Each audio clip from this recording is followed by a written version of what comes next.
Om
इसको जप के मुनि संत हो गए, श्राप केस को जप के मुनि संत हो गए। संतों ने जपा तो अरिहंत हो गए, श्राप केस को जप के हो गए। अरिहंतों के लिए खुल गए अरिहंतों के लिए खुल गए मोक्ष महल के द्वार। नमोकार नमोकार महामंत्र नमोकार, नमोकार नमोकार महामंत्र नमो। तालियां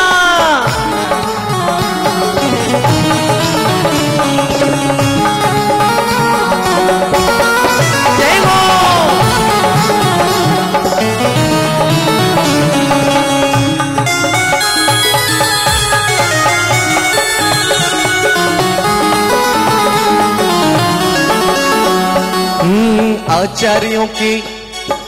आचार्यों पर आचरण करे, आचार्यों पर आचरण करे।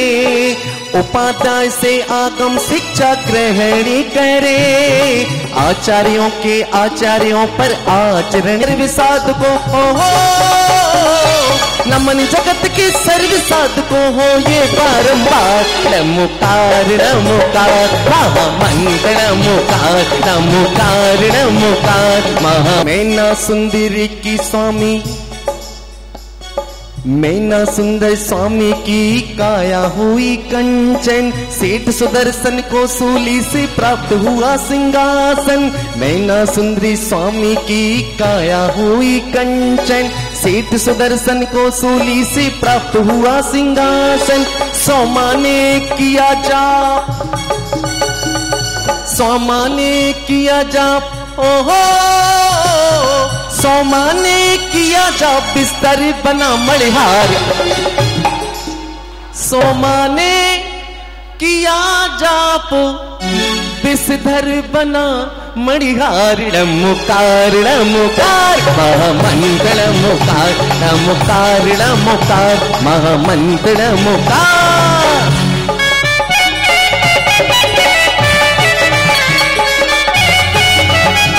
महाराज की बोले परम पूज्य प्रातस्मरणीय आचार्य श्री अतिवीर सागर जी महाराज की बोले चारित्र चंद्र का गणी प्रमुख श्री ज्ञानमती माता जी की बोले जिनवाणी माता की। अरहंतो मंगलम कुर्यो सिद्धा कुरुष्य मंगलम।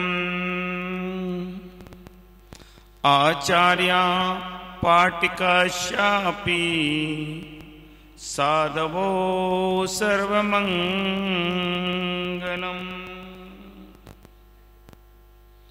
मोक्ष मार्गस्य नेतारं वेत्तारं कर्म भूभृतां ज्ञातारं विस्मृतत्वानां वंदे तद्गुणलब्धये। धर्म प्रेमी महानुभावों, आचार्य उमा स्वामी महाराज ने तत्वार सूत्र के प्रारंभ में ये मंगलाचरण लिखा है। ये बहुत ही महत्वपूर्ण मंगलाचरण है। इस मंगलाचरण में किसी तीर्थंकर विशेष को नमस्कार नहीं किया है। मोक्ष मार्ग से नेतारम, जो मोक्ष मार्ग के नेता हैं, चाहे वो ब्रह्मा हो, विष्णु हो, महेश हो, महावीर हो, आदिनाथ, जो मोक्ष मार्ग का नेतृत्व करने वाले नेता हैं। और दूसरी विशेषता बताई वेत्तारम कर्म भूव्रताम। भूव्रत, भूव्रत किसे कहते हैं मालूम है आपको? कर्म को पर्वत की उपमा दी है। कर्म को किसकी उपमा दी है? कर्म रूपी पर्वत का जिन्होंने भेदन कर दिया है। कर्म क्या है? पर्वत के समान है, और पर्वत को नष्ट करने के लिए वज्र चाहिए। तो जिन्होंने कर्म रूपी पर्वत का भेदन कर दिया है, ज्ञातारम विश्व तत्वानाम,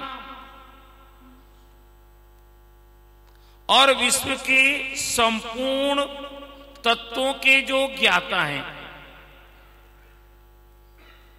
अर्थात वीतरागी, हितोपदेशी और सर्वज्ञ, तीनों गुण इसमें आ गए। अब इससे हमें क्या लाभ? हम संसार के प्राणी बड़े स्वार्थी हैं, बिना स्वार्थ के कोई काम नहीं करते हैं। बोले बंदे तद्गुण लब्धे, हे भगवान मैं आपकी वंदना बिना स्वार्थ के नहीं कर रहा हूं। बंदे तद्गुण, जो गुण ने आपने प्राप्त किए हैं उन गुणों को मैं पाना चाहता हूं, इसलिए वंदना कर रहा हूं। किस लिए वंदना कर रहे हो?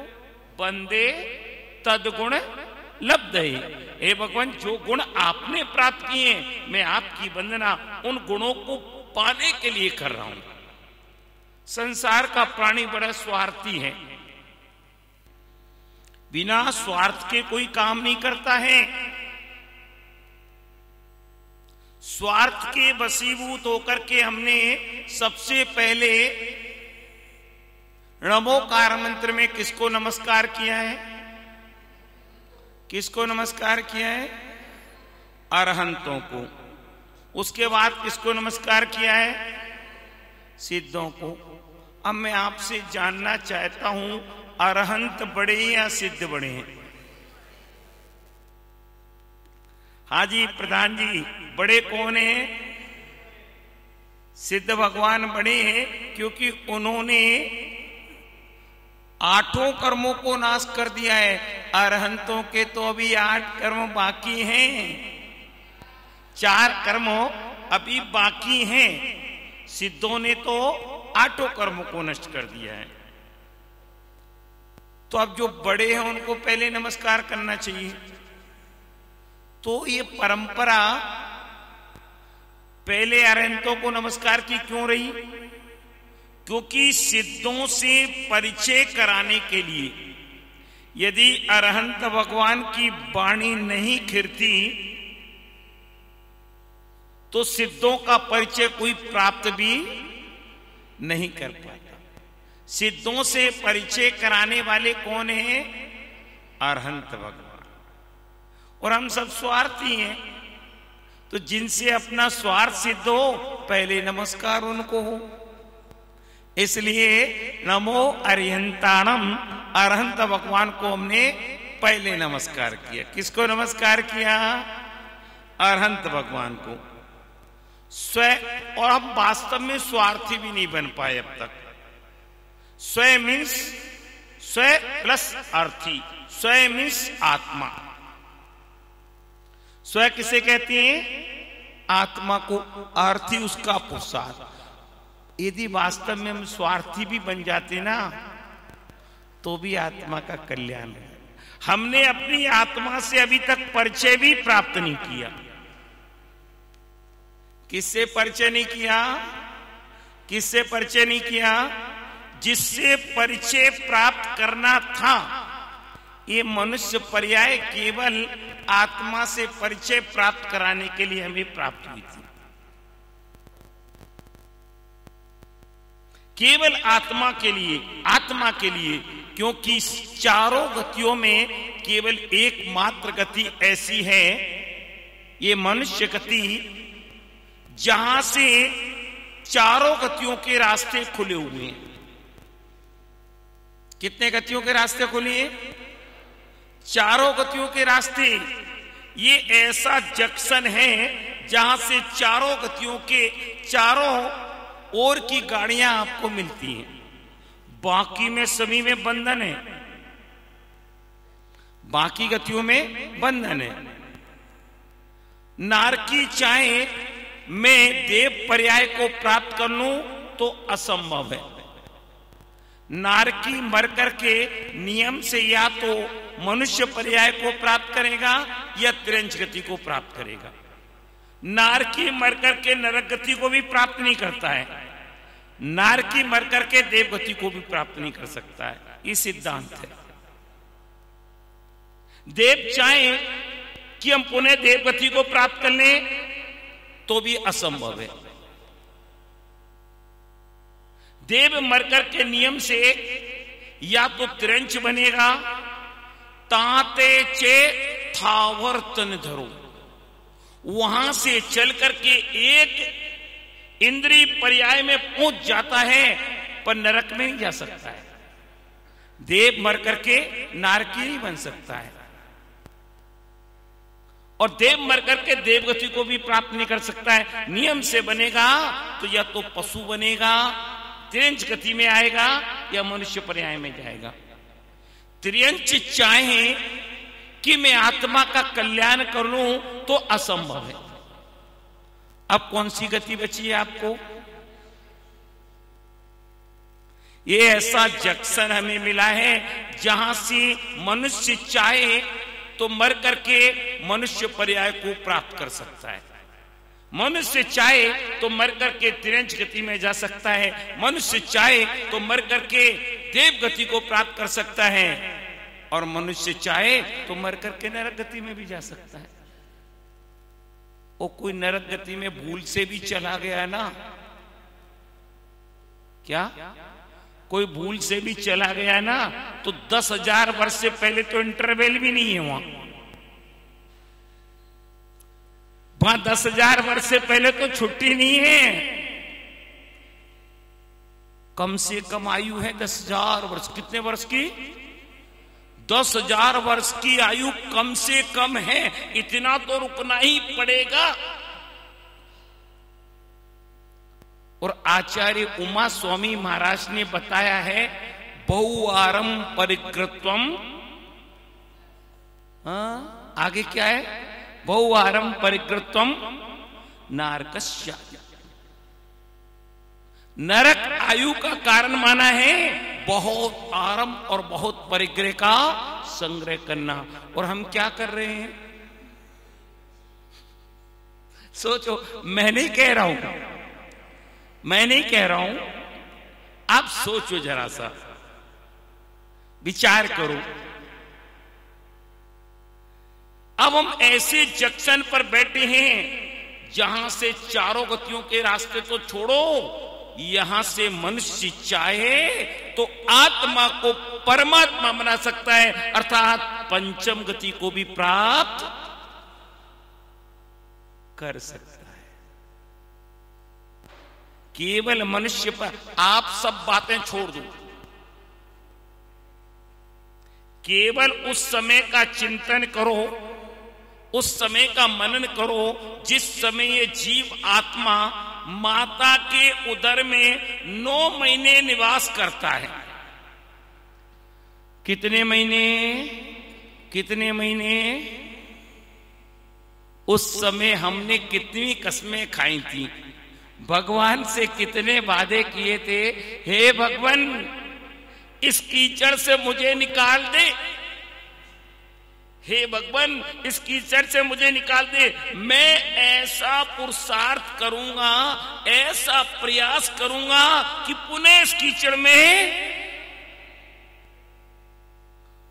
पर यहां आकर के संसार के क्षणिक सुखों को प्राप्त करके सब कुछ भूल गया। क्या कर गया? सब कुछ भूल गया। ये मनुष्य पर्याय न जाने हमने कितने भवों का पुण्य संपादन किया था, कितने भवों का पुण्य संपादन, न जाने कितने भवों से पापड़ बेले थे, उसका प्रतिफल आज हमें मनुष्य पर्याय मिला है। और इस मनुष्य पर्याय को हम ऐसे व्यतीत कर रहे हैं जैसे बाप की कमाई बेटे को मिल जाती है ना, बिना सोचे समझे खर्च करता चला जाता है। बस ऐसे ही हम कर रहे हैं खर्च, एक एक क्षण इसका कीमती है। सोचो जरा, विचार करो। पहले तो निगोद से निकलना ही बड़ा कठिन है। हम सबका हेड ऑफिस मालूम है कौन सा है? एक छोटे से बच्चे ने हमसे पूछा, बोले पंडित जी आप कहां से आए हैं? मैंने कहा भैया मैं हस्तिनापुर रहता हूं, हस्तिनापुर से आया हूं। बोले तो हमने पढ़ लिया था, और उस पर बाहर लिखा हुआ था आपके, बोले हस्तिनापुर वाले पंडित जी है। हम तो ये जानना चाहते हैं आप कहां से आए हैं। मैंने कहा भैया मैं सही बोल रहा हूं। बोले पंडित जी आपको पता नहीं है? बोले हम सबका हेड ऑफिस है निगोद राशि। कहां से आए हम सब लोग? ऐसा एयर कंडीशन है जहां एक ही श्वास में 8-10 बार जन्म्यो मर्यो भर्यो दुखी भार। कहां से आए? ऐसे एयर कंडीशन से आए हैं जहां एक श्वास में 18 बार तो जन्म हो जाता है, और 18 बार श्वास लेने में कितना समय लगता है? कितना समय लगता है? सोचो जरा, विचार करो। और एक बार जन्म लेने में कितना कष्ट होता है, कल्पना भी नहीं कर सकते। सहस्त्रों जीव्याएं मिलकर के भी उस कष्ट को बखान नहीं कर सकती हैं। इतने कष्टों को भोग करके, जैसे पहले भड़मूजा चने भूंजते थे ना,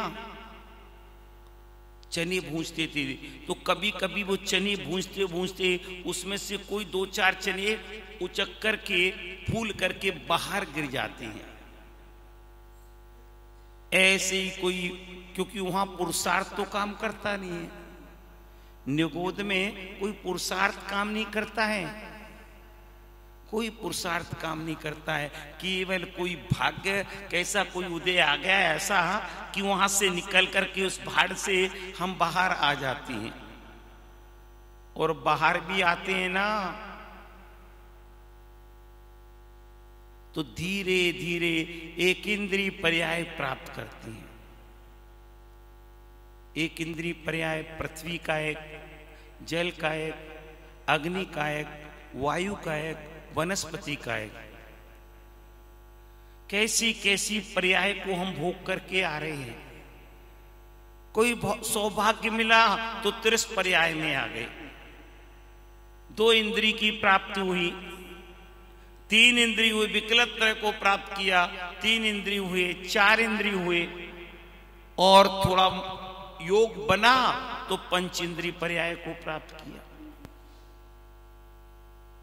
और कहीं भाग्य ने जोर मारा तो 5 इंद्रिय संगी बन गए, और भाग्य ने जोर मारा तो ये मनुष्य पर्याय प्राप्त हो गई। ये मनुष्य पर्याय बहुत दुर्लभ पर्याय है। ये गिनती के भाव मिलते हैं। जैसे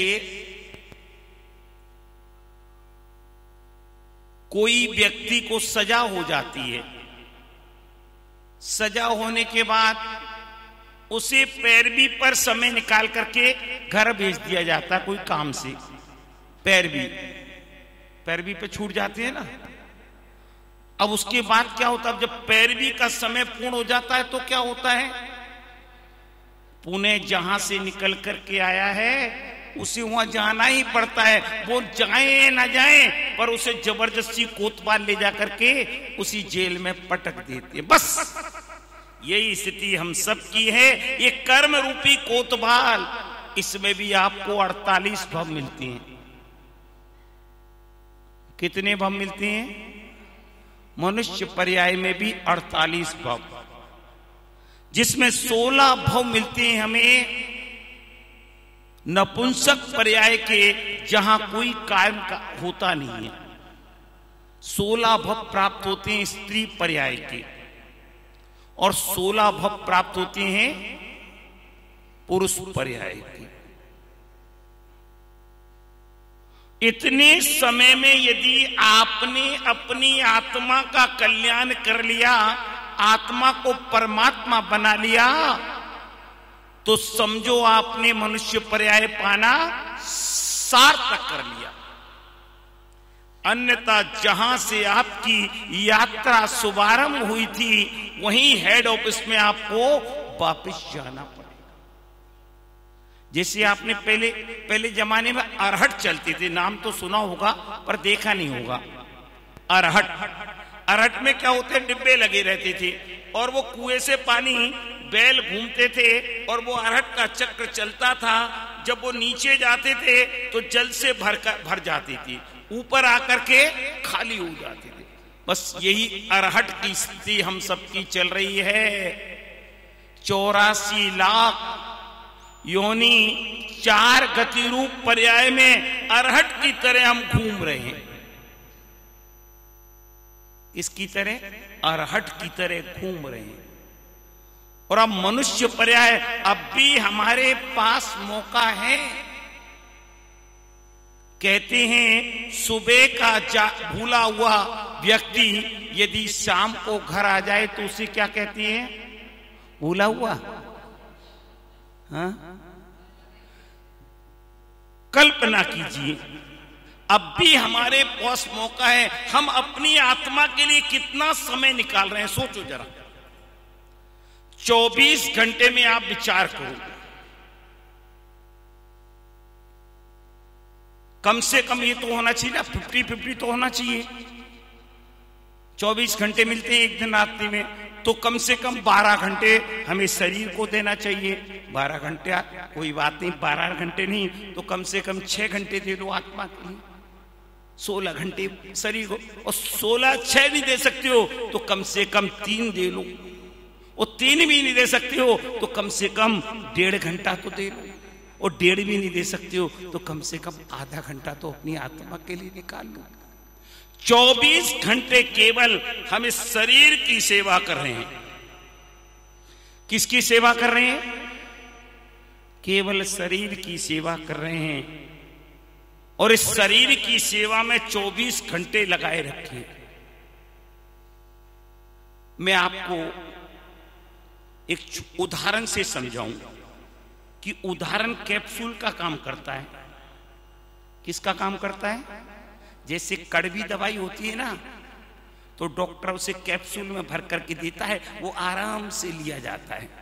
ऐसी उदाहरण अंदर प्रवेश कराने के लिए कैप्सूल का काम करता है। यहां सारे लोग व्यापारी बैठे हुए हैं। हमारे प्रभु दयाल जी बैठे हुए हैं जिनका चावल का काम है। क्यों साहब? चावल का काम है ना। हम अपने चावल के काम में अपना रोकड़ खाता तैयार करते हो ना, रोकड़ खाते। क्यों? आपको भी तो पता है ना, आजकल 2 तरह के खाते होते हैं, एक दुकान के होते हैं, एक घर के भी खाते होते हैं। घर में भी लिखा जाता है। रोकड़ खाते में कितने खाते होते हैं? कितने खाते होते हैं? मूल में 2 ही खाते होते हैं, एक आमद का और एक खर्चे का। क्यों साहब? मूल में 2 ही रहते हैं ना, एक आमद का और एक खर्चे का। आमद कैसे हो रही है? दुकान से हो रही है, या मकान के किराए से हो रही है, या फैक्ट्री से हो रही है। ऐसी खर्च में भी पड़ जाती है। खर्च किस विभाग में हो रहा है? पर मूल में 2 ही खाते होते हैं, एक आमद का और एक खर्चे का। अब साल भर में आप तलपट भी तैयार करते हैं ना, कि इस वर्ष हमने कितना खाया, कितना कमाया और कितना और प्रॉफिट बढ़ा लिया। क्यों भाई गिरीश जी? करते हैं ना। अब मैं आपको अपनी आत्मा का रोकड़ खाता तैयार कराऊं। कभी आपने अपनी आत्मा का रोकड़ खाता तैयार किया क्या? आज आप अपनी आत्मा का रोकड़ खाता तैयार करो। जल्दी तो नहीं है ना, क्यों घड़ी का कांटा भी मैं देख लेता हूं। मैं आपको आपकी आज आत्मा का रोकड़ खाता, आत्मा का रोकड़ खाता। आत्मा के पास भी दो खाते हैं, एक आमद का अर्थात आत्मा का खाता प्रधान जी, और एक खर्च खाता, वो है शरीर का खाता। अब खाते को चलाने के लिए पहले सिलक जमा करना पड़ती है। क्यों साहब, बिना सिलक के तो खाता चल ही नहीं सकता है, पहले तो जमा करना पड़ेगा ना, तभी खाता श्री गणेश होगा। अब आत्मा के पास कौन सी सिलक है? आत्मा के पास एक दिन रात्रि में कितना समय मिलता है आपको? एक दिन रात्रि में कितना समय मिलता है? जोर से बोलो ना, खाना तो बढ़िया मिल रहा है ना, पर आवाज में ऐसा नहीं लग रहा है।